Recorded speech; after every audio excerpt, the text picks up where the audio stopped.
반갑습니다. 시청자 여러분. 오늘은 부처님의 4대 명절 중에 여러분들 다 아시다시피 4월 초파일은 무슨 날이죠? 부처님 오신 날. 두 번째는 부처님이 이 세상에 오셨지만 모든 그 무상함을 느끼고, 두 번째는 출가제일, 출가하는 날. 세 번째는 수도하신 날. 네 번째가 열반제일입니다. 그걸 보고 4대 명절이라 그럽니다. 우리 사회에서는 설이라든가 추석을 큰 명절로 치지만 불교에서는 4대 명절을 중요하게 생각합니다. 혹시 여러분 이제 이거는 그 열반제일하고는 좀 틀리는 이야기인데, 사회에서는 사물 그러면 뭐지요? 북, 장구, 꽹가리, 징 이걸 보고 사물이라고 그래요. 그러니까 사물놀이 이럽니다. 불교에서는 범종이라고 그래서 큰 종, 그 다음에 북도 있습니다. 그리고는 목어. 혹시 큰 절에 가면은 목어를 보신지 몰라도 목어라는 게 있고, 네 번째는 운파라는 게 있어요. 운파. 이게 뭐냐면은, 범종은 우리 불교에서는 삼천대천 세계가 있다고 합니다.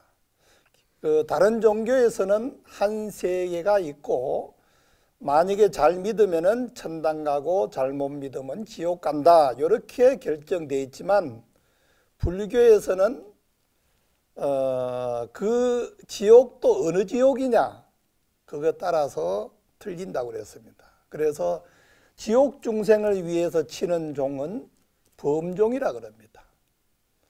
그리고 북은 축생, 예를 들면 소나 돼지나 4발 달린 짐승을 천도하기 위해서 치는 것이 북이라고 그러고, 또 목어는 저 바다라든가 이런 다리가 없이 죽은 그런 동물을 천도하기 위해서 치는 것을 목어라고 그러고, 운파는 뭐냐면은 중음신, 우리가 흔히 말하는 집이라도 있고 어디 새빵살도 있으면 다행인데 없이 거리 노중에서 지하철에서 사는 분 있잖아. 그와 마찬가지로 우리가 지옥도 못 가고 천당도 못 가고 육도에 윤회하는 중에서 중음신이 되는 수가 있어요. 그런 분을 위해서 치는 것이 운파라 그럽니다. 그걸 보고 사물이라 그럽니다. 먼저 열반제일을 맞이해서 한 가지, 이거는 다른 이야기인데 제가 이 글자를 하나 보내야 되겠습니다. 이거 무슨 자지요? 물을 문자예요. 물을 문자. 옛날에 이성계 장군하고 무학스님이 계실 때예요. 그래서 이성계 장군은 야망이 있었어요. 어떻게 하면은 내가 이 나라를 한번 잘 다스려보고 임금이 돼보겠다 하는 생각을 가지고 있었는데, 그렇게 하다 보니까 아주 훌륭한 스님이 계신다는 소리를 들었어요. 그분이 바로 무학대사입니다. 무학대사가 여기에도 거처했다는 기록이 있습니다.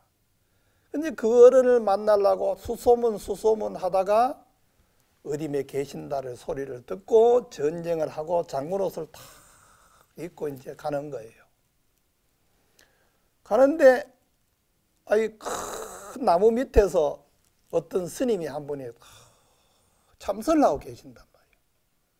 그래서 이성계 장군이 말에 내려가지고 그 스님 앞에 무릎을 딱 꿇었어요. 그러니까 무학 스님이 지나가는 나그네 당신의 운명을 한번 점쳐보고 가시오, 이랬단 말이에요. 그래서 이성계 장군은 아무 소리도 않고 이 물을 문자를 잡은 거예요. 이 자를. 나는 묻습니다, 이런 뜻으로. 딱 잡았는데 무학 스님이 얼굴을 한번 딱 쳐다보더니 당신은 임금이 되겠습니다. 그런 위대한 욕망을 가지고 있었는데 임금이 되겠다는 게 얼마나 좋겠어요. 그래서 참 기분이 좋아가지고 말을 타고 콧노래를 부르면서 막 가다가 야, 이 스님이 내한테 아주 덕담을 해서 그런가, 진짜로 내가 임금이 될 수 있는가 하고는 궁금하게 생각하다가 지나가다 보니 거지가 하나 있는 거예요.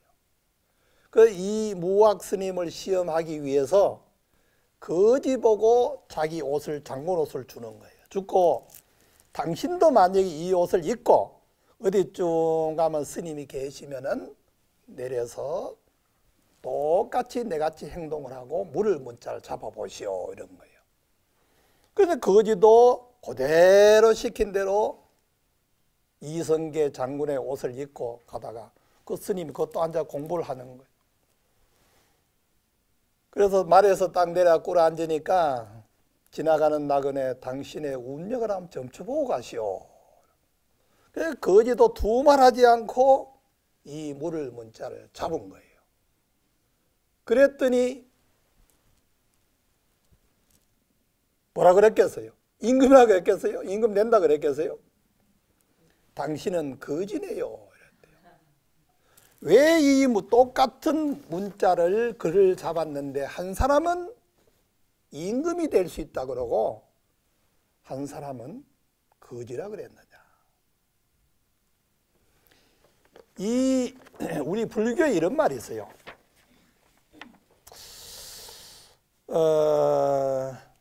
옛날 중국에 길을 아주 잘 들린 아주 사나운 사자가 있고 멍청한 개가 있었어요. 근데 사람이 지나가다 보니까 사자도 물러오고 개도 사람을 물러오는 거예요. 근데 사람이 다급하니까 얼른 돌을 주워가지고 던졌단 말이에요. 영리한 개는 뭐를 물었겠어요? 사람을 문다는 거예요. 멍청한 개는 돌을 문다는 거예요. 그러니까 이성계 장군이 잡는 물을 문자하고 거지가 잡은 물을 문자하고나 해석을 달리하는 거예요. 여기 한번 보세요. 물을 문자지만 한쪽을 띄면 무슨 군자예요? 임금 군자예요. 이성계 장군 보고는 어떻게 해석했냐면은 우군좌군하니 군왕지상이라. 당신은 우측을 봐도 좌측을 봐도 임금 될 상입니다. 이렇게 봤고, 이거 봐요. 그렇잖아요. 거지 보고는 뭐라 그랬냐? 문전괴구하니 거린지상이라. 문문자 안에 입구자잖아요. 당신은 매일 나무집에 대문에다 입만 쪽 대고 있으니까 당신은 거지입니다. 이랬대요. 그러니까 이 무학 스님은 사람의 심성을 들어보는 거예요. 그냥 이 글에 문제가 있는 게 아니고 그 사람의 심상을 본 거예요. 심상. 우리가 아무리 얼굴이 잘나고 신체가 건강한다 그러더라도 마음이 쪽박 차면 쪽박 차는 거예요. 아무리 덩치가 적고 못났더라도 마음을 크게 쓰면은 지도자가 된다, 이 소리예요. 요 이야기를 하고 이제 부처님의 열반제를 맞이해서 오늘 좀 이야기를 하겠습니다. 열반제를 맞이해서 이제 하려고 그러면은 부처님이 이 세상에 태어나서 열반하는 날까지 8가지를 나눕니다. 그 8가지 우리가 다 기억하고 계시겠지만, 첫째는 도솔내외상, 두 번째는 비람강생상, 세 번째는 사문유관상, 네 번째는 유성출가상, 다섯 번째는 설산수도산, 다음에는 수화항마상, 그리고 녹은전법상, 마지막에 상임열반상 그랬습니다. 요거 하나하나 간단하게 설명을 하겠습니다. 원래 부처님은 이 세상에 오시기 전에 어떤 분이었다고 그러죠? 도솔전의 호명보살이라는 분이에요. 부처님이었어요. 보살. 그랬는데 중생을 이래 쳐다보니까 너무 고통 속에 살고 있는 거예요. 그래서 이 중생을 어떻게 하면은 제도할까 하고 이 세상에 몸을 놔둔 거다 말이에요. 그래서 이 세상을 사바세계를 가만 보다 보니까 부처님이 몸을 빌려야 되는데 그때에 인도 정방왕 마야 부인의 뱃속에 들어가서 이 세상을 태어났다. 그렇게 되어 있습니다. 그 당시에 인도에서는 아기를 놓으면 친정집에가 놓는 순산하는 그런 풍속이 있었어요. 그래서 정방왕의 이제 그 마야 부인의 이제 배가 이제 순산할 때가 됐으니까 친정집을 가는 도중에 혹시 인도에 갔다가 오신 분이 계시는가 모르겠는데 거기 보면은 부처님이 탄생한 연못도 있고 이렇게 꽃이 큰 나무가 꽃이 피고 이런 나무가 있어요. 근데 이제 꽃이 너무 찬란한 그 꽃을 보고 손을 이래 잡았는데 오른쪽 옆구리를 차고 나오셨다. 그러면서 뭐라고 그러세요? 천상천하 유화독존이다. 근데 우리가 이제 다른 분이 해석하기를 뭐라고 하는 게 아니라 아니 부처님 자기만 그렇게 최고의 유화독존이라 그래 생각하냐. 그게 아닙니다. 우리는 모든 사람 여기에 앉아 계시는 모든 분도 다 자기가 불성을 가지고 있고 부처님이 될 수 있고 최고예요. 근데 우리는 중생으로서 부처님 법을 배워가고 부처님을 닮아가려고 그러는데 원래 모든 생명체는 다 훌륭하고 유화독존이에요. 그리고 그 다음에 부처님이 뭐라고 하냐면은 너희들이 보니까 참 고뇌가 많구나. 내가 그 고통을 다 벗어준다. 그렇게 했는 것이 부처님의 처음에 그걸 보고 도솔내외상 그래요.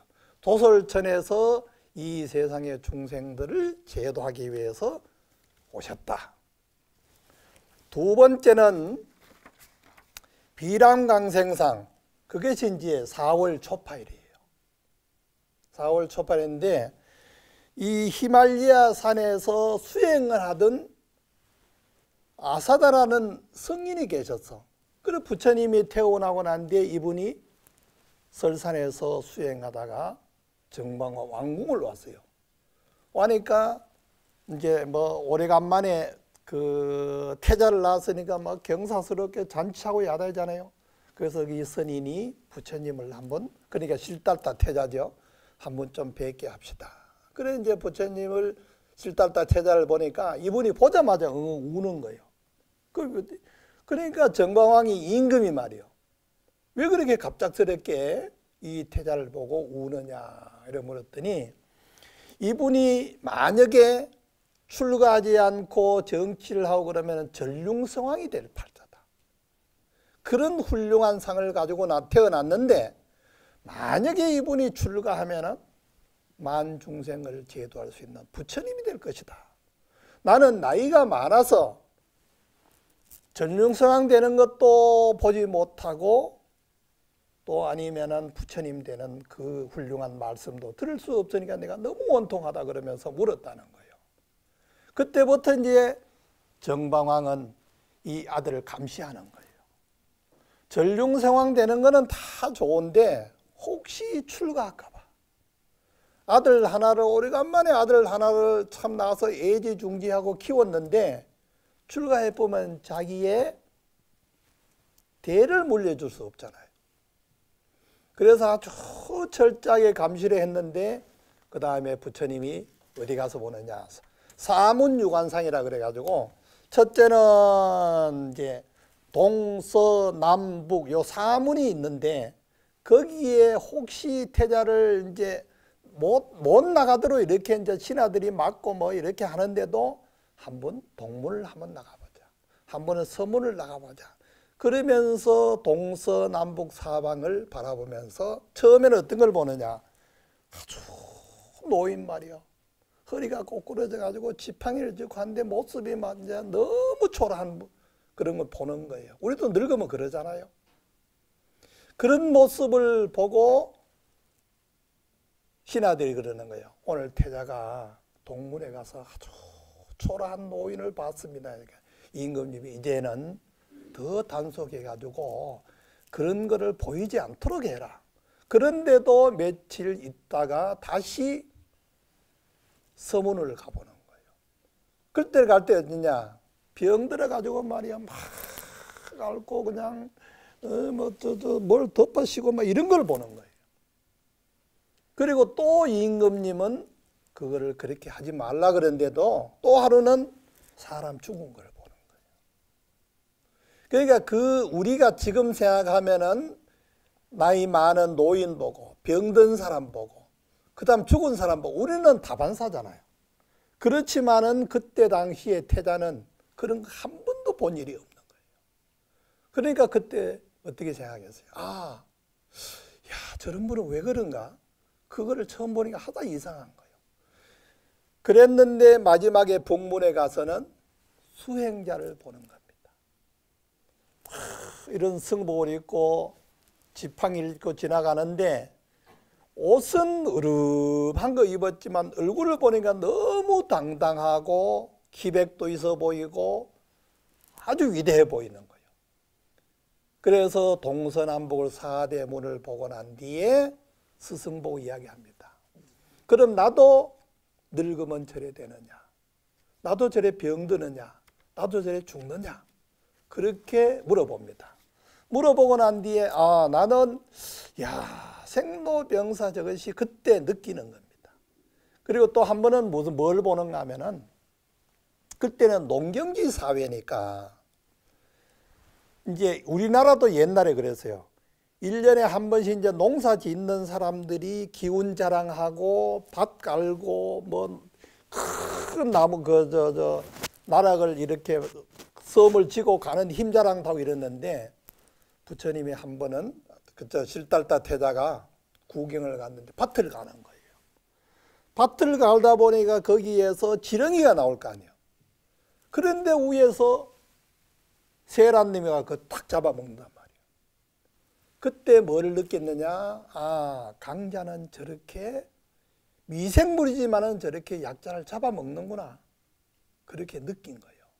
근데 우리는 지금 생각하면 그 시대가 발달해가 아무것도 아니지만 그 당시에는 부처님 실달다 태자님 때는 큰 충격이에요. 그래서 그것을 어떻게 하면 내가 저 면할 수 있는가? 그래가지고 마지막에 내가 수행해서 출가해서 도를 닦아서 부처님이 되겠다. 그런 원을 세우고 그 다음에는 유성출가상 그래요. 근데 담을 이제 돈이 높이 이래 사고 뭐 얼마나 옹호했겠어요. 그런데도 그때 말이 누구냐면은 아주 천리마라 그래가지고 한 번 뛰면은 그냥 막 천리를 달리는 아주 유명한 말이 있었어요. 그래서 자기 이제 마부가 이름이 뭐냐 차익이에요. 차익이 보고 말을 가져와라. 그래서 이제 말을 가져와서 성을 넘어가 이제 출가하는 거예요. 출가를 해서 이제 저 설산에 가지고 수행을 하는데 처음에는 주위에 아무도 안 오는 거예요. 짐승도 안 오고 뭐 아무것도 없는 거예요. 자기 혼자서. 근데 왜 그러냐? 태자잖아요.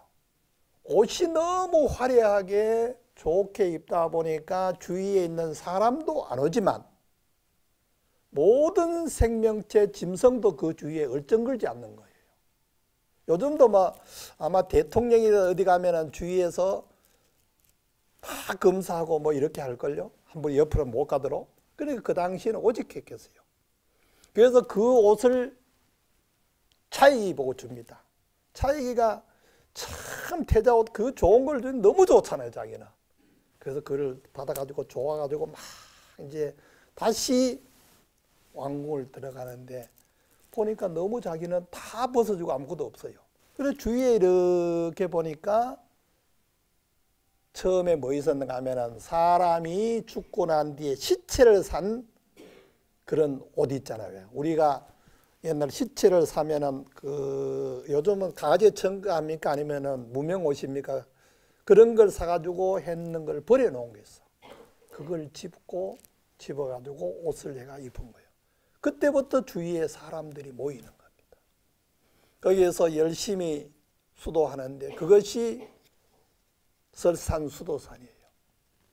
그러한 뒤에 다음에는 수화항마상이라, 우리가 공부하면은, 저도 옛날에 공부를 해보니까 마음 먹고 딱 하니까 장애가 생겨요.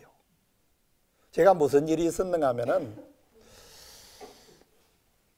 제가 어릴 때 절에 들어가지고 사회 공부를 못 해봤어요. 그래서 늦게 군에 갔다 와가지고 대학교를 들어갔단 말이에요. 제가 대학교 들어갈 때 우리 보려성 보사님 여기서 학교 다니면서 등록금도 좀 주고 그랬잖아요. 그런데 대학교를 졸업을 딱 하고 나니까, 야, 나도 말이야 대학교를 한번 가봤다.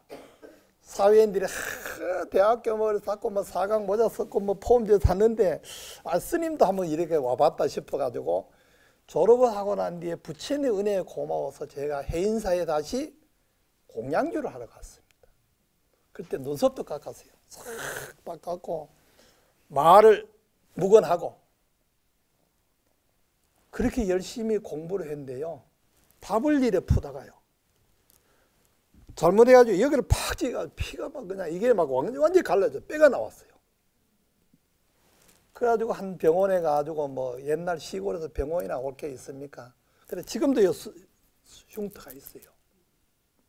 그리고 국을 퍼가지고 큰 스님들에게 이제 큰 방에 들고 들어가다가 국이 넘어져가지고 팔이 그때 그냥 확 다 그냥 까이고 그런 일이 있어요. 그게 뭐냐면은 우리 속담에 그런 말이 있잖아요. 호사다마라고 좋은 일을 하려면 마가 생기는 겁니다. 네? 돈 많이 벌고 유명한 연예인들도 그까지 올라가려고 하면 얼마나 많은 고뇌를 해야 됩니다. 옛날 큰 스님 법문 중에 이런 말을 제가 기억합니다. 오리가 물속에서 앞을 가는 것 같지만, 그냥 보기는 앞을 가는 것 같지만 보이지 않는 물 밑에서 발을 수없이 놀려 앞을 간다는 거예요. 잘 사는 사람은 그만큼 노력을 한다는 거예요. 유명인들도 그냥 유명인 되겠어요? 피나는 노력을 보이지 않는 데서 해야만이 유명인이 되는 거예요. 그래서 부처님도 깨달음에 딱 갔을 때 수화항마상이라 나무 밑에 앉아 있는데 그때부터 마구니가 오는 거예요. 그 보면은 그 부처님 경전에 보면은 마구니가 어떤 거냐? 미인계도 쓰는 거예요. 예쁜 여자가 옷도 막 그냥 뭐 야사들이 하고 있고 막 유혹을 하고 뭐 이런 거 나와요. 옛날에는 지금이나 그랬어요. 그리고 그게 이제 부처님이 유혹을 안 되니까 다음에는 마군들이 떠가지고 부처님을 잡아가려고 밧줄을 가져온 거예요. 부처님 묶어가려고. 그렇게 했는데 부처님이 왜 인도 가면은 항상 이 물병이라는 거 가지고 다녀요. 함부로 아무데나 물을 못 먹으니까 물을 잡수던 물병을 딱 놓고 너희 땡겨가지고 이걸 네가 가져갈 수 있으면은 내가 네한테 항복하겠다. 딱 이래 놨단 말이에요. 그 장군들이 수십 명이 와가지고 거기다 밧줄을 땡겨도 까딱 안 했다는 거예요. 그런 여러 가지 있는데 그래서 마구니가 항복을 했다. 아, 부처님은 위대하시구나. 그래서 수화항마상 그러고 나중에는 노건전법상. 노건전법상은 뭐냐면은 부처님이 처음으로 성도에서 법문한 데가 어딘지 아시죠? 녹야원이라는 데예요. 녹야원은 옛날 제세시에 부처님이 청년 때 수시급으로 윤회했는데 한 번은 그 나라에서 어떤 일이 있는가 하면 임금이 매일 사슴을 사냥해가지고 먹는 게 취미예요. 근데 사슴이 수백 마리가 있는데 임금이 아무데나 그냥 사슴을 막 그냥 사냥을 하는 거예요. 그래서 그 중에서 대장 사슴이 임금님한테 가서 하는 말이 이 많이 잡아도 못 잡수지 않습니까? 우리가 순번을 정해놓고 당신 앞에 딱 나타나면 그때 한 마리씩 잡아가지고 잡수시오 이런 거 약속을 한 거예요. 그럼 이제 그렇게 약속을 하고 사슴이 매일 임금이 이제 산장 간다 그러면은 저 멀리서 후리지 않아도 한 마리 딱 나타나는 거예요. 그러면 임금이 활을 쏴가지고 한 마리씩 잡아먹는데 한 번은 대장 사슴이 딱 나타난 거예요. 너는 왜 나타났느냐? 네 순번이 아니잖아 이러니까 다음 순번이 암놈인데 임신을 했습니다. 새끼를 뱉는데 어떻게 새끼까지 그러겠습니까? 그 사슴을 새끼 뱉는 남는 사슴을 지우고 그 다음에 가라 그러면은 하루라도 더 살아야 되는데 어떻게 뒤에 사슴이 오겠습니까? 그래서 제가 마지막이지만 제가 왔습니다. 그때 임금님이 참여하는 거예요. 야, 말 못하는 짐승도 이러는데 내가 생명을 함부로 죽여서 안 되겠다. 그래가지고 활살을 불어버리고 사슴이 아주 평화롭게 살던 곳이 녹야원이에요. 그래서 부처님이 수화항마상 마구니를 항복받고 성도하셔가지고 처음으로 녹야원이라는 데를 가서 5비구 5비구를 앉혀놓고 설법을 하는 거예요. 그래서 거기 보면은 5비구에게 뭐라고 설명하냐면은 불교는 연기법이다 그런 거 아시죠? 불교는 연기다. 연기법은 뭐냐? 차유고로 피유하고 차기고로 피기하고 차멸고로 피멸하고 이런 내용이에요. 다시 말하면 이것이 있으므로 저것도 있고 저것이 있으므로 또 이것도 있고 이것이 없어지면 저것도 없어진다. 그러니까 모든 것은 어떻게 이야기하면은 내가 있음으로써 모든 것이 존재한다. 그러니까 내가 부처님이 처음으로 탄생해서 하신 말씀이 천상천하 유화독존이에요. 모든 것은 내가 없으면 저것도 없다는 거예요. 그러니까 여러분들도 건강하고 지금 현재가 가장 행복할 때 행복한 줄 알면 됩니다. 그것이 연기법이고 그 다음에 사성제라는 게 있습니다. 고진멸도예요. 세상은 살아가면 고통스럽다. 그런데 고통스럽지 않는 사람이 계세요? 모든 생명체는 고통스럽다. 여기서 한 가지 이야기하겠습니다. 부처님이 열반하시고 난 뒤에 한 200년 후에 어떤 그 나라의 임금님이 아들도 없고 딸이 하나 있었어요. 근데 딸이 한 20살 정도 돼가지고 결혼을 시켜야 되는데 어떤 사람을 사윗감을 선택해야 될까 하고 고민을 하는 거예요.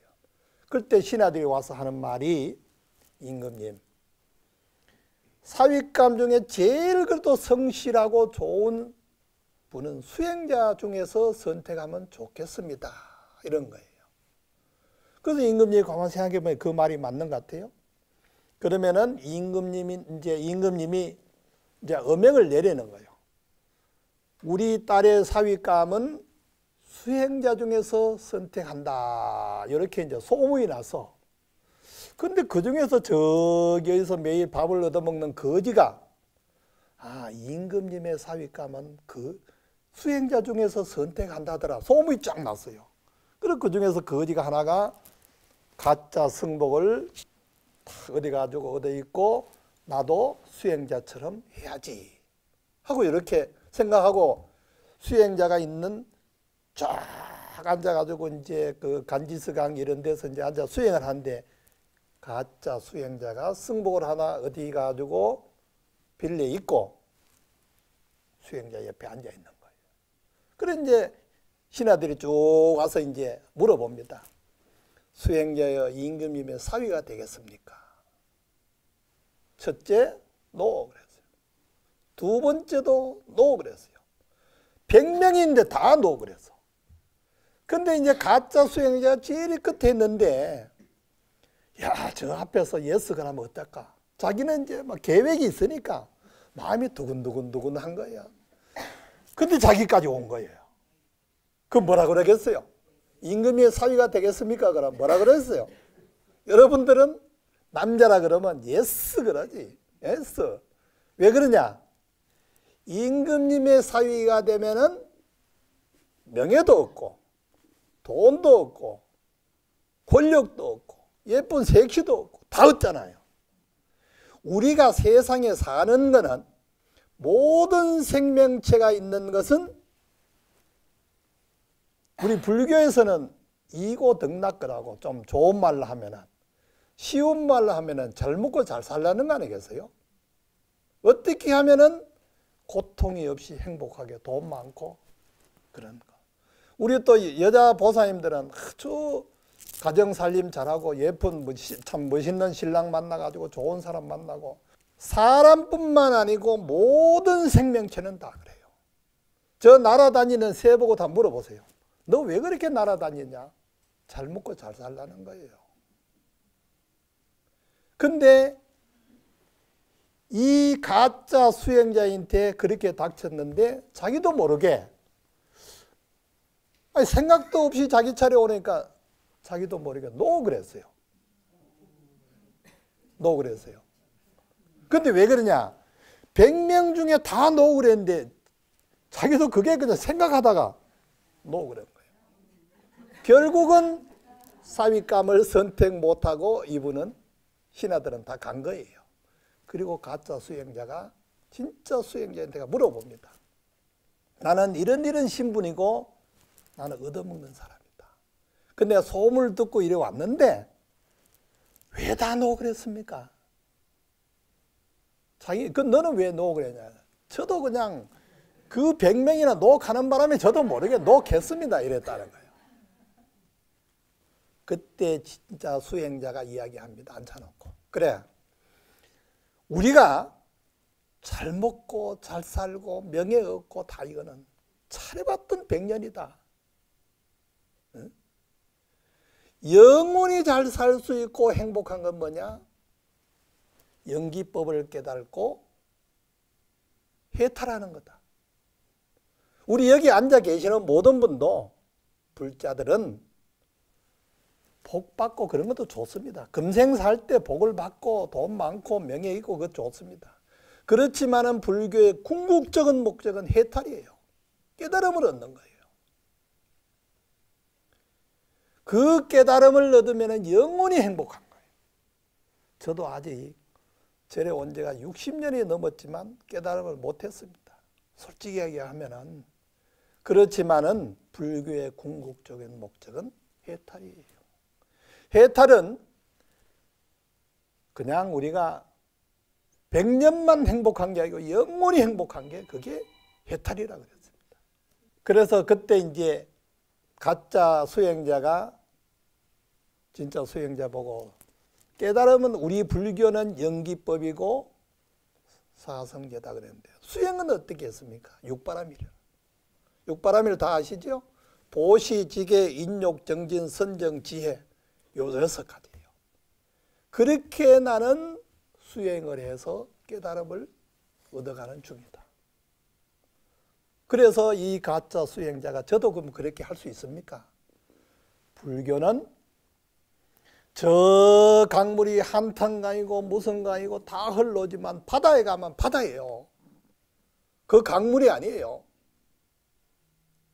그러니까 불교는 모든 사람들이 한테 집합하면 다 평등의 세계로 함께 가는 것이 불교라고 했어요. 깨달음을 얻으면은 무슨 강이다, 무슨 또랑이 물이다 이거 안 따진다는 거예요. 그러니까 여러분들도 지금은 다 각자가 업에 따라서 윤회하지만 깨달음을 얻으면 그때부터 부처님의 지혜의 바다와 같아진다. 그랬습니다. 마지막에 열반이에요. 상림 열반상 이랬는데 상림은 제가 인도에 가보니까 부처님이 열반하신 자리에 나무가 이렇게 써 있어요. 두 나무가. 그런데 이제 그때에 부처님이 열반할 때 경전에 보면은 삼라만상이 하얘졌다는 거예요. 그리고 그 상수의 나무도 갑작스럽게 하얘졌다는 거예요. 그래서 거기에서 아란존자 보고 부처님의 시봉을 가장 많이 하신 분이 누구라 그랬죠? 아란존자라 그랬습니다. 아란존자 보고 야 아란아 내가 좀 몸이 피곤하는구나. 내가 좀 눕자. 그렇게 해가지고 열반에 드시는 거예요.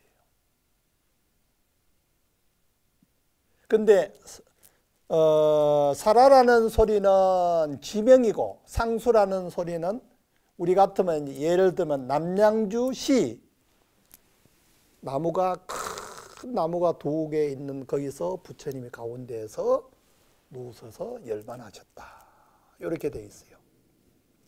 우리가 부처님이 이제 지금까지 출가 또 수행하시고 득도하시고 그리고 마지막에 열반하시는 거잖아요. 출가는 수행의 시작이라면 열반은 곧 수행해야 하는데 완성이다. 근데 열반은 이제 어찌 보면은 스님이 돌아가시면은 열반하셨다고 그러는데 원래 그거는 대개 존칭을 해서 열반해 온데 입적거라기도 합니다. 입적. 세상에서는 별세 그러잖아. 세상을 이별하고 떠나셨다. 그리고 이제 그 열반은 욕심과 성냄 우리 몸뚱아리를 받으면은 탐내고 성내고 어리석다. 탐짐치 삼도 그랬죠. 그리고 우리 몸뚱아리는 아닌 미비 설신의 요 6가지가 있다 그러더라. 이것이 다 열반하면은 완성되는 거예요. 그 어떤 분은 그러대요. 어떤 큰 스님은 경전에도 그래 나와 있어요. 열반은 어떤 거냐? 내가 물으니까 촛불을 딱 보고 불을 팍 불더라고요. 불을 꺼지잖아. 그러면 탈 것도 없고 불도 없고 다 없는 거예요. 그게 열반이다. 그렇게 이야기를 하시더라고요. 부처님의 열반은 모든 괴로움을 완전히 소멸한 상태를 열반이라고 그러고 열반의 이제 산스크리트로는 니르바나라 그래요. 우리나라 말로 번역하면은 한문을 하면 열반 그렇게 하는데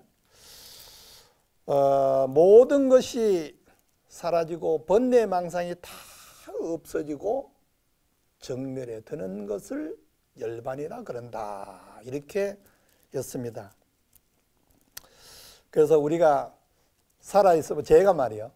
요건 이제 다른 이야기인데 제가 군회를 갔다 와서 이제 그때 한 20-30 됐잖아요.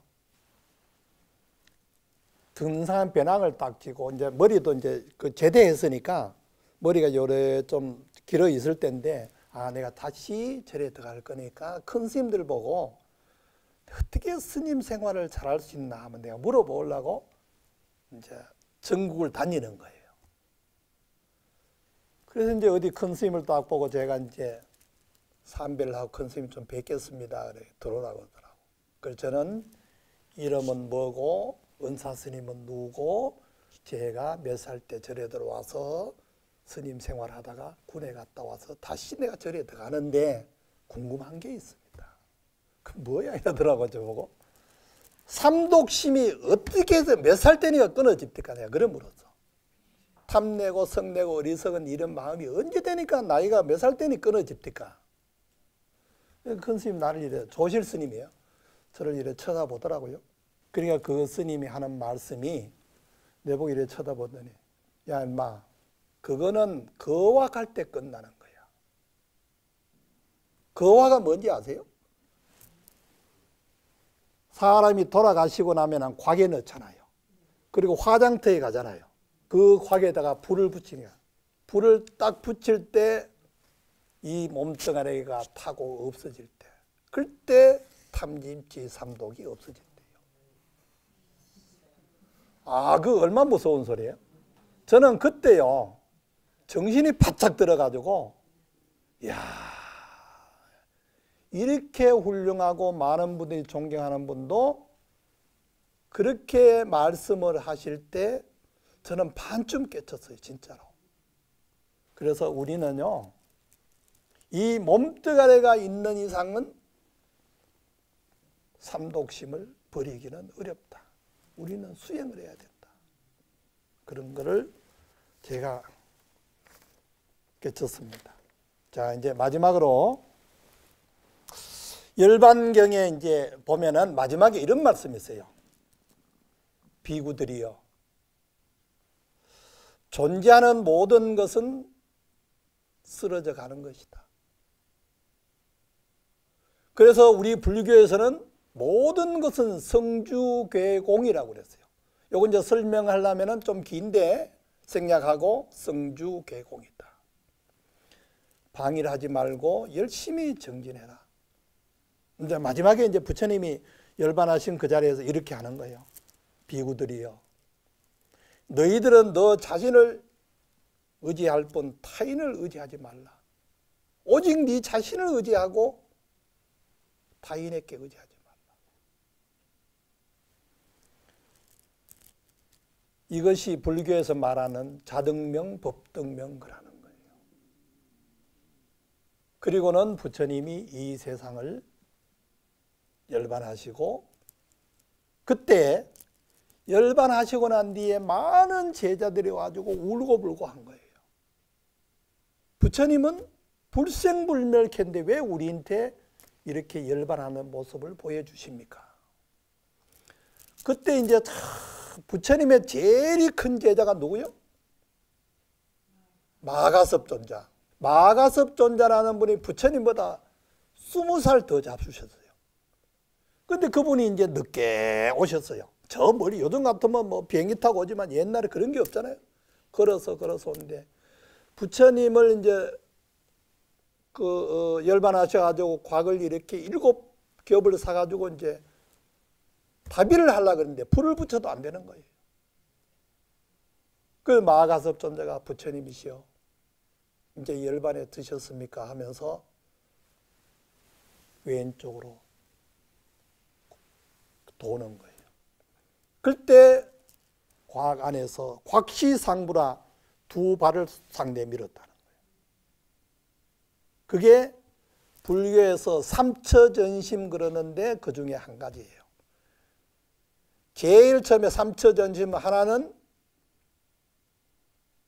영산회상 거연마. 영산회상에서 부처님이 법을 설하실 때 꽃비가 내리는데 꽃을 하나 탁 들고 있는데 다 그냥 왜 들고 계실까 모르는데 가섭존자는 반미소했다. 세상에서 가장 미소가 아름다운 것을 가섭존자가 한 것이 그게 반미소예요. 요즘 현대는 뭐죠? 저 서양 가면은 왜 말이 무슨 이렇게 미소 짓는 그런 게 있잖아요. 그보다도 더 아름다운 것이 가섭존자가 반미소했다. 두 번째는 다자탑전 분반자라 많은 탑이 있는데 마가섭존자가 저 멀리서 오는데 이런 좌석에서 반을 네가 여 옆에 앉아라. 반분자법 자리를 반을 갈라줘서 가섭존자를 앉히게 했다는 거예요. 세 번째가 곽시상부다. 부처님이 열반하시고 난 뒤에 가섭존자가 부처님이시여 열반하셨습니까? 하니까 곽안에서 두 발을 내밀었다. 그게 뭐냐? 부처님과 가섭존자의 이심전심으로 법을 전해줬다. 이것이 열반제일의 그런 내용입니다. 다 아셨어요? 네. 자, 그러면은 시간이 다 됐는데 박수 한번 치세요.